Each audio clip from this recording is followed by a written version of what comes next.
faith book, the book of faith, the Word of God, the Bible. Magandang gabi po sa inyo lahat.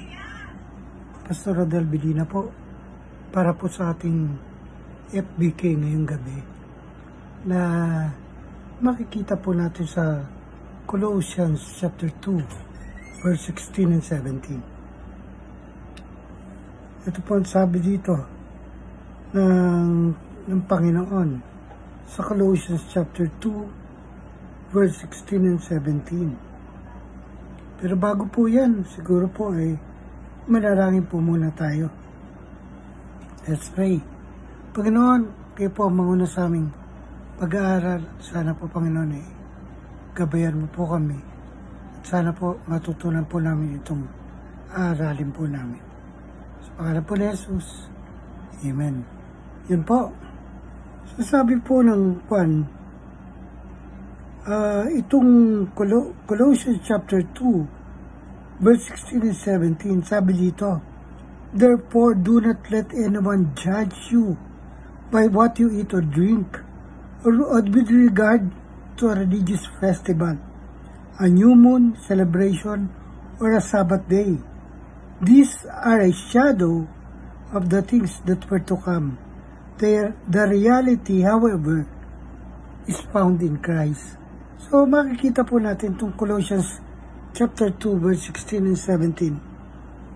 Sinasabi po ni Apostol Pablo dito na huwag tayong hukuman o huwag tayong i-judge sa pagkain ba o sa pag-inom ba o kaya sa religious festival. Kasi ito daw po ay shadow of things that were to come lang. Shadow lang to. Hindi totoo ito talaga. Kung titignan po natin itong pag-aaralan natin ng konti, ito pong 2 Corinthians, Colossians chapter 2, verse 16 and 17, meron pong some pointers ito patungkol sa Sabat. Ito po, Sabat ay instituted by the Lord in Genesis chapter 2. Natatandaan niyo, sabi ng Panginoon, Genesis 2, 1-3, ginawa ng Panginoon langit at lupa at buong buwan. At sa ikapitong araw na matapos niya lahat, sabi niya, "Then God blessed the seventh day and made it holy, because on it He rested all the work of creating that He had done." Noong ikapitong araw, nagpahinga siya. Yun ang ginawa lang ng Panginoon. So, unang-una po yun, ito institute, binigay ng Panginoon ito in Genesis chapter 2 pa lang. Okay po. Pangalawa, ito ay binigay ng Panginoon noong Exodus chapter 20, verse 11. Ginawa po itong batas ng Panginoon na ibinigay sa Israel.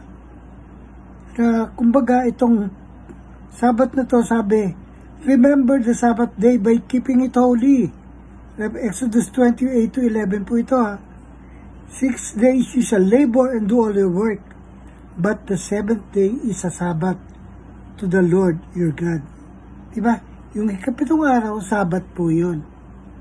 So sabi ng Panginoon, ginawa naman ito, magtatrabaho kayo 6 na araw, Lunes hanggang Sabado, o Lunes hanggang 6 days kayo magtatrabaho, pero sa ikapitong araw, Sabat yun. Magpahinga kayo, sabi ng Panginoon. So, eto po, kung titignan po natin, yun yung mga bagay na ginawa ng Panginoon. Tignan niyo po ito. Itong Colossians chapter 2, verse 16-17, ito ay patunay na pinupunto sa atin na ang Sabat was really a symbolism of Christ. Symbolism of Christ. Like so many other ceremonies and rituals in Jewish faith, Christ is the reality or fulfillment of this symbolism. Ang kwan po nito, kumbaga, reality nito, isang tao lang. si Kristo lang. Kaya sabi ni Apostle Paul, huwag niyo kami nang i-judge. Kasi maraming tao, nag-judge po eh. Marami pong dyan sa mga kaibigan natin. O bakit kumakain ka lang ganyan?